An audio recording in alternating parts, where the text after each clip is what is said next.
HTC One. Technically, it's the One parentheses M8. The phone is still incredibly well made and attractive, though it's a little more subtle this year. It's a little more rounded and made of a slightly softer metal. It doesn't feel or look quite as impressive, but it's much more comfortable. Its back now wraps around the sides, giving it a sort of unibody feel, like there's a metal out there that just naturally curves this way. The phone's a bit taller than last year's model, mostly to accommodate a slightly larger 5-inch screen, but it doesn't feel any bigger than the old one. That screen is gorgeous, by the way, a 1080p display with perfect color representation and fantastic viewing angles.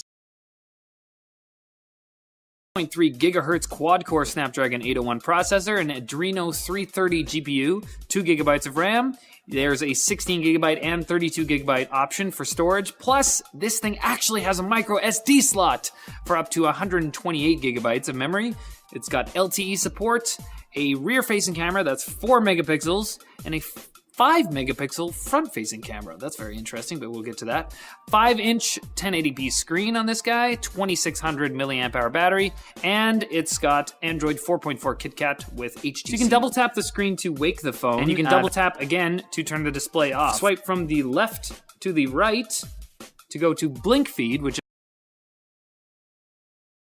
as part of their duo camera system, which is supposed to analyze the distance and position of elements in a photo, allowing you to retroactively change the focus point for a bokeh type effect, add background and foreground effects, and it also enables a pseudo 3D mode tied to the gyroscope inside the phone.